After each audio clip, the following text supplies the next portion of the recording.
రక్షకుడైనటువంటి యేసుక్రీస్తు ప్రభు వారి యొక్క నామంలో గ్రామ ప్రజలైన మీ అందరికీ కూడా వందనాలు, శుభాలు తెలియజేస్తున్నామండి.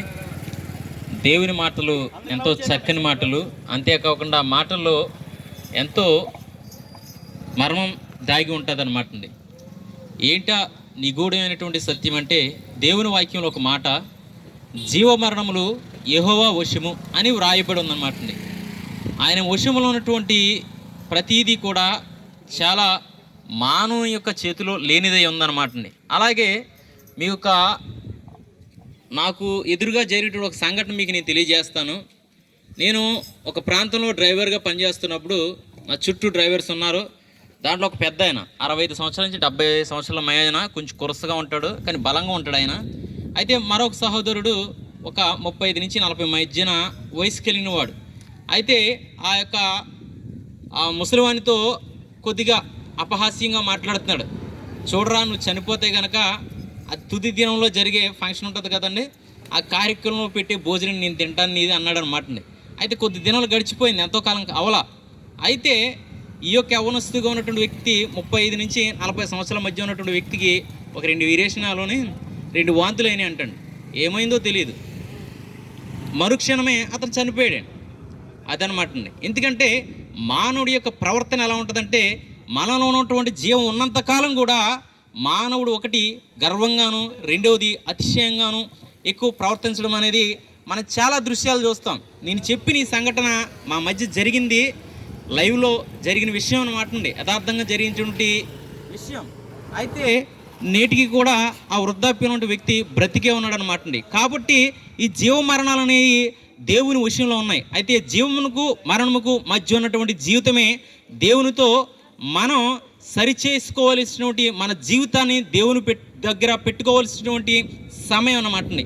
ఈ సమయం దేవుడు ఇవ్వడానికి గల కారణం ఏంటంటే, పాపం వలన వచ్చే జీతము మరణము, ఆ మరణము నిత్య నరకం అన్నమాట అండి.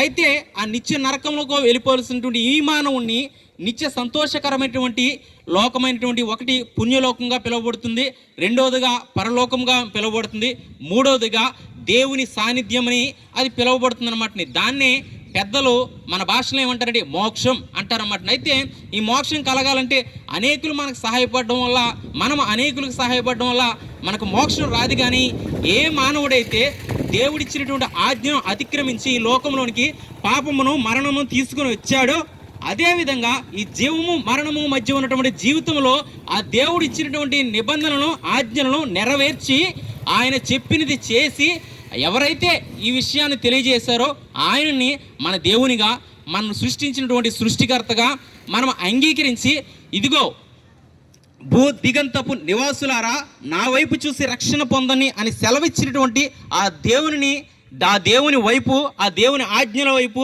మనం కనుక తిరగగలిగితే కనుక ఈ మధ్యలో ఉన్నటువంటి ప్రతి సమయంలో కూడా ఆయనకి దగ్గర అవడానికి చాలా అవకాశం ఉంటుంది అనమాట అండి.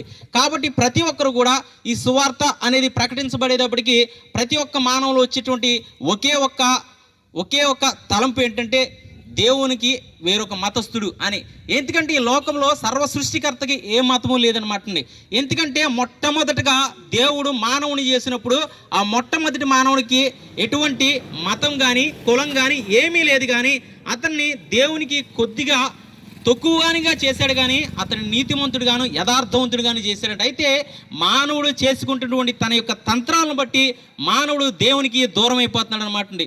కాబట్టి ఈ మరణం జరిగేలోగా, మన యొక్క ఆయుష్కాలం తీరేలోగా, ఎవరిని బట్టి మన జీవితం ఆ యొక్క పుణ్యలోకానికి, ఆ పరలోకానికి చేర్చబడుతుందో, ఆ దేవుడు ఎవరై ఉన్నారో ఆయన యందు మనం విశ్వాసం ఉంచగలిగితే గనక, ఆయన ఎవరైనది మనం కనుగొనగలిగితే గనక మనం ఆ మోక్షంలోకి చేర్చబడతామని దేవుని లేఖనం సెలవిస్తుంది. కాబట్టి ఆ మోక్షము, ఆ మార్గం ఎక్కడ ఉందంటే, నేనే మార్గమును నేనే సత్యమును, నా ద్వారా తప్ప ఏ ఒక్కడు కూడా ఆ రాజ్యమును స్వతంత్రించుకోలేడు అని చెప్పి దేవుడు ఖచ్చితంగా చెప్తున్నాడు.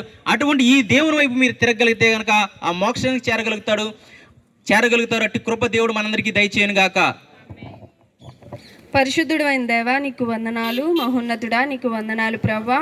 అవును తండ్రి, దేవా నాయనా తండ్రి, మేము బ్రతికి ఉండాలన్నా లేదంటే మేము చనిపోవాలన్నా ఏది ఏమైనప్పటికీ ఆ రెండు కూడా నీ చేతిలోనే ఉన్నాయి ప్రభా. కాబట్టి నాయన మేమున్న దినాల్లోనే నిజమైనదేదో అబద్ధమేదో గ్రహించుకోవటానికి ప్రతి ఒక్కరికి సహాయం చేయండి.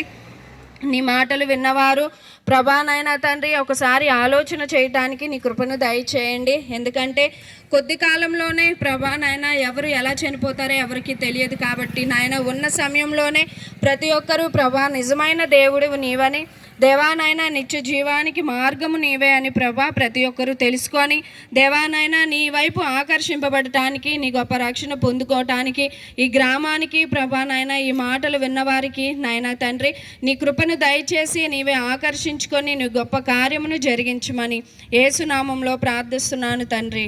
ఆమేన్.